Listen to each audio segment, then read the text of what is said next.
नमस्कार.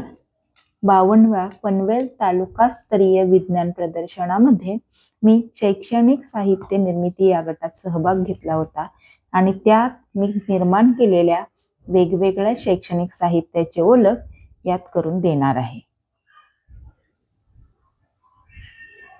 नमस्कार. मी आज तुम्हाला शैक्षणिक साहित्य दाखवणार आहे. हा शैक्षणिक साहित्य आपण विद्यार्थ्याच्या शिकलेल्या संकल्पना दृढ करण्यासाठी म्हणजे दृढीकरणासाठी किंवा त्याला स्वयंमूल्यमापनासाठी वापरू शकतो. हे एक इलेक्ट्रॉनिक म्हणजे लाईटचा वापर करून आपण केलेले आहे. ह्याच्यासाठी बॅटरी, वायर्स आणि लोखंडी खिळे वापरलेले आहेत. जी संकल्पना म्हणजे विद्यार्थ्याला उदाहरणार्थ इथे लघुकोन आणि त्याच्या आकृत्या म्हणजे कोणाचे प्रकार आणि आकृत्या जर समजावून द्यायच्या असतील तर मी अशा प्रकारे तयार केलेला आहे.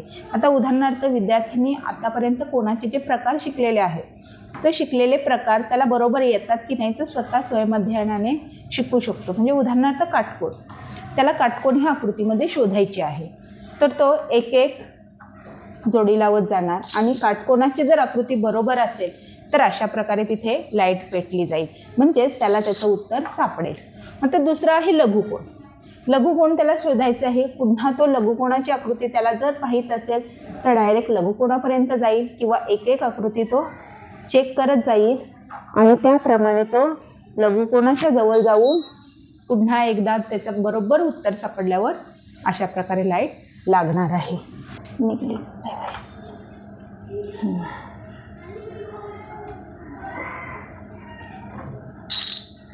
प्रविशाल कोणाची त्याला आकृती सापडलेली आहे.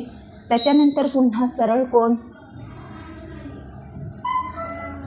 कोणाची आकृती शोधणार आहे आणि अशा प्रकारे एक एक करून विद्यार्थी सर्व आकृत्या आणि त्याची नावं यांच्या जोड्या लावू शकतो.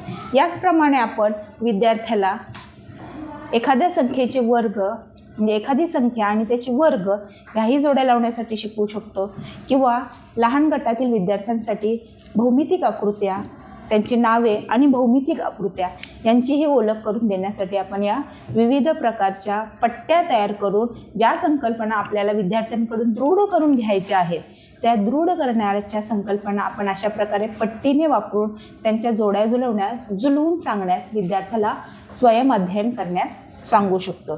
या शैक्षणिक साहित्याचा उपयोग असा होतो की विद्यार्थी स्वतः जोड्या शोधू शकतो आणि त्याने शिकलेलं ज्ञानाचं दृढीकरण होण्यास त्याला मदत होते. जर तुम्हाला ही व्हिडिओ आवडली असेल तर लाईक करा, शेअर करा आणि सबस्क्राईब करा.